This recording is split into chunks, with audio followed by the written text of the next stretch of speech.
तापत्रयं लीलया तं दत्तं प्रणमे समस्त विदुषा मीशं गुणानां निधिं श्री दत्तात्रेय महाराज. वटेश्वर मंदिराच्या उद्घाटन सोहळ्यानिमित्त आपण सर्व इथे आलेलो आहोत. हर्षारोहण ध्वजारोहण झालंय. आतापर्यंतच्या भाषणात आपण सर्व रंगून गेलात, उत्साहित झालात. आता हे आमच्या लढगानं थोडक्यात सांगतो, कारण भोके भजन नाही होय गोपाला, आमचा अनुभव असा आहे. तुमचा कोण जाणे.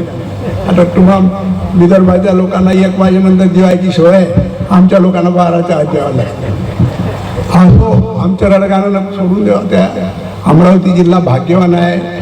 मग बाबा म्हणणे खरी गोष्ट आहे, पण ते भाग्य आणखी नाही मी सांगणार. त्या अमरावती जिल्ह्याचं आणखी भाग्य दुसऱ्या हाताने काय नसलं. महाराष्ट्राचे गुणगान कर्मराटीचा अनेक लोकांनी केलं आहे. श्रीपाद कृष्ण कोल्हटकरने बहु असोत सुंदर संपन्न की नवदा स्तोत्र लिहिले महाराष्ट्राचं. त्यानंतर त्याच्या शिष्यानं म्हणजे गोविंदाग्रज आणि रामगणेश गडकरींनी त्यांनी सुंदर महाराष्ट्राचं वर्णन केलं. आणि दासगणू एक कवी होऊन गेले संत लोकांमध्ये. त्यांनी फार सुंदर वर्णन करून महाराष्ट्र देश बहु खट आणि त्यात विशेष गोदा तट असं वर्णन केलं या महाराष्ट्राचं. पण या सर्वांमध्ये या सर्वांच्या शिरोभागी कळसभागी असणारं वर्णन आमच्या स्थळपोथीतलं आमच्या महानुभाव संप्रदायाच्या प्रमाणाचार्यांनी केलं आहे. ते गद्य काव्य अत्यंत सुंदर आहे. त्यांनी जसं वर्णन केलं महाराष्ट्रात तसं कोणी केलं नाही. ते आध्यात्मिक वर्णन आहे. ते आता मी लांबण लावत नाही. थोडक्यात मूळ महाराष्ट्र देश पवित्र आहे. त्या महाराष्ट्रातही आमच्या स्मृतिकारांनी म्हटलंय गंगा तीर सासुरे वराड माहेर. आम्हा लोकांच्या दृष्टीने वराड माहेर आहे, पण गंगा तीरची फिरस्ती केली सदा खडखड अशी तडा तिकडे असते. आणि इकडे आल्यानंतर मात्र भरपूर पाहुणचार होतो. महानुभावांचा अभ्यागतांचा सत्कार होतो. म्हणजे वराड सासर. त्या सासरमध्ये अमरावती जिल्ह्याचं महत्त्व विशेष. वराडचं विशेष महत्त्व यासाठी आहे की इथे 5ही अवतारांनी क्रीडा केली. आणि अमरावती जिल्ह्याचं विशेष यासाठी आहे की इथे 5ही अवतारांनी क्रीडा करून पुन्हा पुराणात प्रसिद्ध असलेले हंस अवतार यांची क्रीडा या अमरावती जिल्ह्यात आहे. म्हणून आम्ही म्हणतो की अमरावती जिल्ह्याच्या भाग्यभावांनी जे वर्णन केलं आहे ते आध्यात्मिकदृष्ट्या धार्मिकदृष्ट्या आणखीनही आगळं आहे, फार मोठं आहे. बाकीच्या भाग्यांना काय असेल, पण हे भाग्य आणखी कोणाला लाभलं नाही. इथे या विदर्भात जसे 5ही अवतार आले तसं या अमरावती जिल्ह्यात 5ही अवतार आणि 6वे हंस अवतार जे पुराणात प्रसिद्ध आहे त्यांची क्रीडा या भागात आहे. विंध्याचल पर्वत विंध्याचलाच्या सप्तकोशी रिद्धिपूर नांदत वाकू वर्धनस्त यांनी केलेली आवृत्ती. वाकू पुकाळ्या म्हणून कवी होते. त्यांनी बरीच काव्य निर्माण केली. त्यात एक काव्य विंध्याचल पर्वत. त्यात पहिल्याच कडवात आहे प्रथम रचिले कृत कृतयुगा माझी हंस अवतार हंस रूपाची ज्योत. या पहिल्या कडव्यात त्यांनी सांगितलंय की तो सनकादिक ऋषी त्यांचा आश्रम सिद्धपुराच्या परिसरात होता. तिथे हंस अवतार आले आणि त्यांनी अध्यात्म निरूपण केलं. पण हा अमरावती जिल्हा या दृष्टीने अधिक भाग्यवान आहे.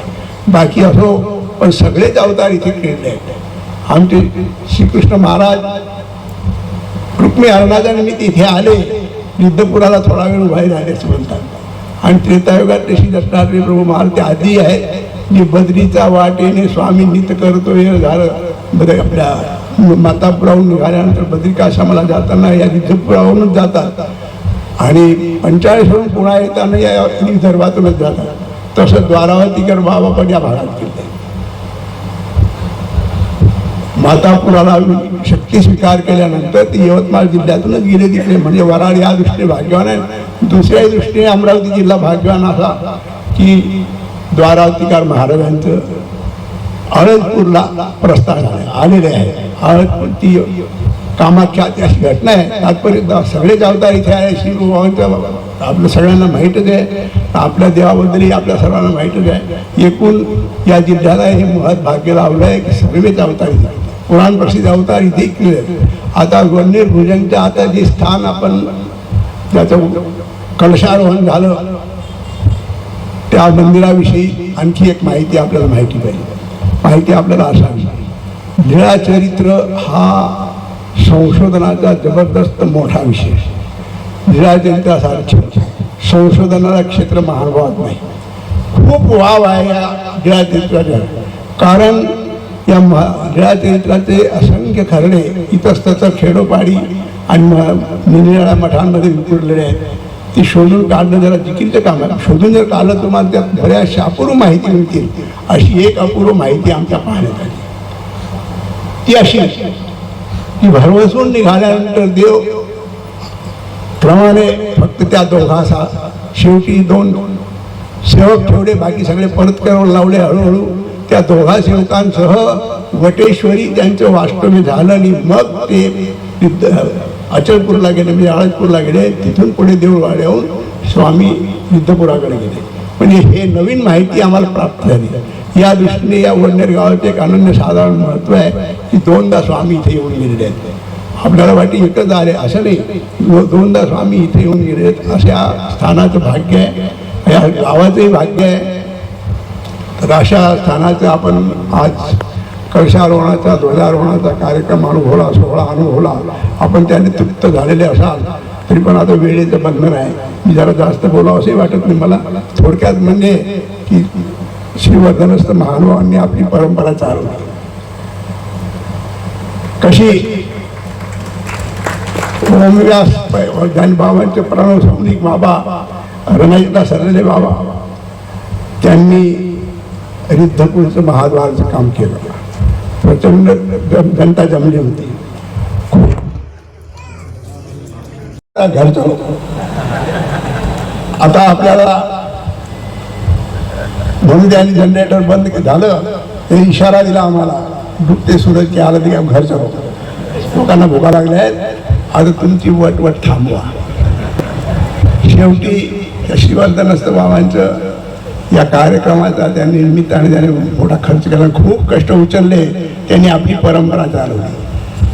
प्रणव सौनिक बाबांनी, मोठ्या बाबांनी, कैवल्यवासी बाबांनी महाद्वारचं काम केलं, बीडचं काम केलं.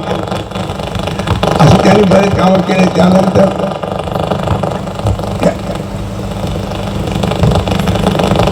त्यानंतर त्या बाबांनी देखील आपलं मराठी कणाशीचं काम केलं. आणि आता या बाबांनी वटेश्वराचं कार्य केलं. भरपूर कष्ट सहन करून, मोठ्या कष्टानं मार्ग सांभाळून, आणि असली कामं करणं जरा अवघड असतं. तसं साडे भिक्षुक करू शकतात, पण मार्ग सांभाळून हे करणं मोठं कष्टाचं जिकिरीच आहे. तरी त्याने ते शेवटास नेलं, म्हणून ते अभिनंदनास पात्र आहे, प्रशंसेस पात्र आहे. एवढं बोलून त्यांना 10 पैसा मिळणारच आहे. एवढं बोलून मी आपलं संपवतो. तुम्हा सर्वांना श्रीचरणी प्रार्थना की सुसंगती सदा घडो, सुजन वाक्य कहाणी पडो, कलंक मतीचा धरो, विषय सर्वथा नावडो, सदंगरी कमळी दडो, मुरलिता हटाने अडो, वियोग भलता रडो, मन भवच्चरित्री जडो. सर्वे भवन्तु सुखिनः, सर्वे सन्तु निरामयाः, सर्वे भद्राणि पश्यन्तु, मा कश्चित् दुःख भाग भवेत्. सर्वज्ञ श्री चक्रधर भगवान